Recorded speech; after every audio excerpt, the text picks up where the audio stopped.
प्रभु यीशु मसीह के पवित्र नाम में आप सभी को प्रेम पूर्वक नमस्कार और जय मसीह कहते हैं। आप सुन रहे हैं आज के रविवार विशेष आराधना श्रृंखला भाग 5। आराधना के विषय में हम जितना समझते हैं उतना ही यह स्पष्ट होता जाता है कि आराधना केवल हमारे होठों का गीत नहीं है, आराधना हमारे हृदय की अवस्था है। हम परमेश्वर के सामने आते हैं, कभी धन्यवाद लेकर, कभी अपनी जरूरत लेकर, कभी टूटे मन के साथ, आंसुओं के साथ। लेकिन जब हम परमेश्वर के सामने आते हैं तो एक बात कभी नहीं भूलनी चाहिए, परमेश्वर के सामने खड़े हैं जिसने हमें बनाया है। इसलिए आज का हमारा विषय है आराधना, परमेश्वर के सामने झुकना और उसकी आवाज सुनना। पहली बात है, आराधना आनंद से शुरू होती है। साम 95 की शुरुआत बहुत सुंदर निमंत्रण से होती है। लेखक कहता है, आओ हम यहोवा के लिए जय जयकार करें। प्रिय भाई बहन ध्यान दीजिए, भजनकार कहता है आओ, अर्थात आराधना में हमें स्वयं भी आना है और दूसरों को भी बुलाना है। परमेश्वर की आराधना केवल तब नहीं करनी है जब हमारी परिस्थितियां अच्छी हो।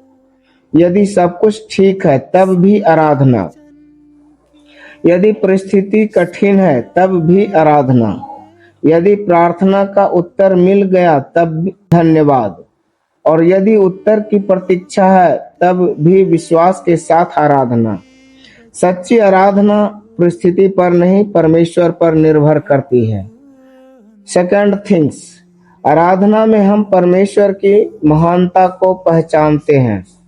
साम 95 वर्ष 3 कहता है, क्योंकि यहोवा महान है। हम परमेश्वर की आराधना इसलिए नहीं करते कि हमें कुछ प्राप्त नहीं करना है, हम उसकी आराधना इसलिए करते हैं क्योंकि वह महान है। वह हमारा सृष्टिकर्ता है, वह हमारा पालनहारा है, प्रभु हमारा रक्षक है, प्रभु हमारी सामर्थ्य है, प्रभु हमारे जीवन का प्रभु है।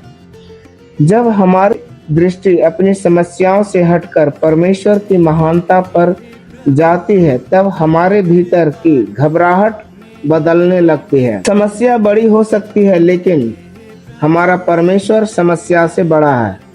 थर्ड थिंग्स, सच्ची आराधना में हम झुकते हैं। अब साम 95 वर्ष 6 एक बहुत महत्वपूर्ण बात कहता है, आओ हम झुके और दंडवत करें।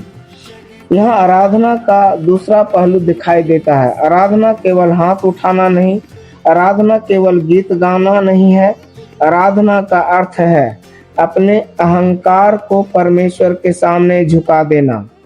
कभी कभी हम चाहते हैं कि परमेश्वर हमारी इच्छा के अनुसार काम करे, लेकिन आराधना हमें सिखाती है, प्रभु मेरी इच्छा नहीं आपकी इच्छा पूरी हो। यही सच्ची आराधना है। प्रिय भाई बहन, प्रभु यीशु ने भी गतसमनी में प्रार्थना करते हुए कहा, हे पिता मेरी नहीं परंतु तेरी इच्छा पूरी हो। लूका 22 वर्ष 42 में। इसलिए आराधना का अर्थ केवल परमेश्वर के सामने खड़े होना नहीं है, आराधना का अर्थ है परमेश्वर के सामने अपना जीवन झुका देना। फोर्थ थिंग्स, हम उसकी प्रजा हैं। साम 95 वर्ष 7 कहता है, हम उसकी चराई की प्रजा और उसके हाथ की भेड़े हैं। कितनी सुंदर पहचान है। हम अकेले नहीं हैं प्रिय भाई बहन, हम ऐसे परमेश्वर के हैं जो हमारी देखभाल करता है।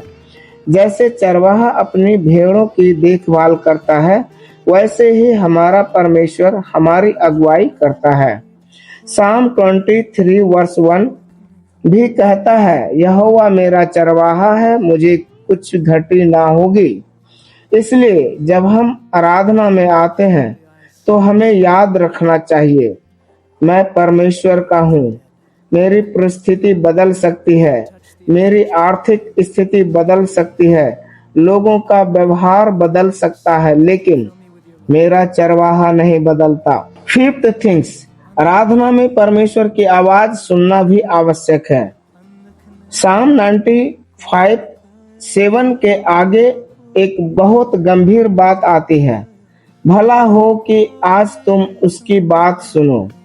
यहाँ आराधना का सबसे महत्वपूर्ण हिस्सा सामने आता है।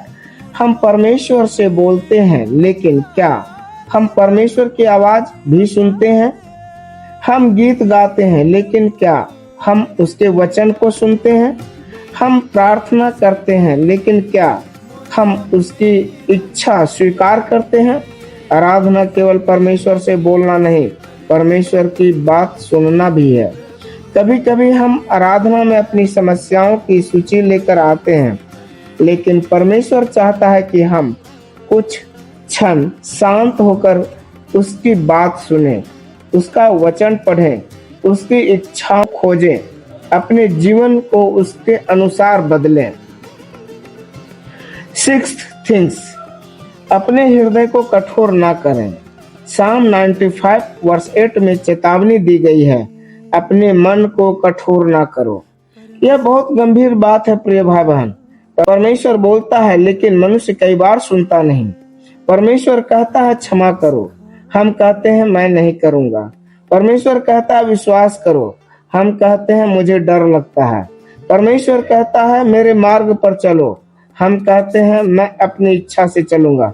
प्रिय भाइयों और बहनों, आराधना का वास्तविक परिणाम हमारे जीवन में दिखाई देना चाहिए। यदि हम परमेश्वर के सामने आराधना करते हैं, लेकिन उसका वचन सुनकर भी नहीं बदलते, तो हमें अपने हृदय की जांच करनी चाहिए। आज अपने आप से 3 प्रश्न पूछना है। क्या मेरी आराधना केवल मेरे होठों पर है या मेरे जीवन में भी है? दूसरा, क्या मैं परमेश्वर के सामने अपनी इच्छा छोड़कर प्रभु की इच्छा स्वीकार करता हूँ? तीसरा, क्या मैं परमेश्वर की आवाज सुनकर उसके अनुसार अपने जीवन को बदलता हूँ? इन 3 प्रश्नों का उत्तर हमारे आराधना जीवन को बदल सकता है। प्रिय भाइयों और बहनों, आज की विशेष आराधना श्रृंखला का संदेश बहुत सरल है। परमेश्वर के सामने आइए, उसकी महानता को पहचानिए, उसके सामने झुकिए, उसकी आवाज सुनिए और उसके वचन के अनुसार चलिए। यही आराधना है। हो सकता है आज आप किसी परेशानी के बीच में हो सकता है आपके घर में कोई समस्या हो सकता है आपके मन में चिंता हो सकता है आपको अपने भविष्य का रास्ता दिखाई ना दे, लेकिन आज अपनी परिस्थिति को नहीं, अपने परमेश्वर को देखिए, क्योंकि हमारा परमेश्वर महान है। और आज उसके सामने आकर कहिए, प्रभु मैं अपनी इच्छा लेकर नहीं, अपना जीवन लेकर आपके सामने आया हूँ, मुझे अपनी इच्छा में चला। और जब हम इस प्रकार परमेश्वर के सामने झुकते हैं, तब हमारी आराधना केवल रविवार की आराधना नहीं रहती, हमारा पूरा जीवन आराधना बन जाता है। रोमियो 12 वर्ष 1 हमें याद दिलाता है, प्रभु के दास संत पौलुस कहते हैं, हे भाइयों, अपने शरीरों को जीवित, पवित्र और परमेश्वर को भावता हुआ बलिदान करके चढ़ाओ। हमारी सच्ची सेवा है। इसलिए आराधना गीत से शुरू हो सकती है, लेकिन उसका प्रमाण हमारे जीवन में दिखाई देता है। आइए हम एक छोटी सी प्रार्थना करें। हे हमारे स्वर्गीय पिता, हम आपका धन्यवाद करते हैं कि आपने हमें अपने सामने आने का अवसर दिया। प्रभु, हमें ऐसी आराधना दीजिए जो केवल हमारे होठों पर नहीं, बल्कि हमारे पूरे जीवन में दिखाई दे। हमें अपने सामने झुकना सिखाइए, हमारे अहंकार को दूर कीजिए, हमारी इच्छा को अपनी इच्छा के अधीन कीजिए। जब आप बोले तो हे प्रभु, हमें सुनने वाला हृदय प्रदान कीजिए, और जब आपका वचन हमें सुधारता है तो हमारा मन कठोर ना हो, बल्कि हम नम्र होकर आपके मार्ग पर चलें। हमारे घर, परिवार, सेवा और पूरे जीवन को आपके लिए आराधना बना दीजिए।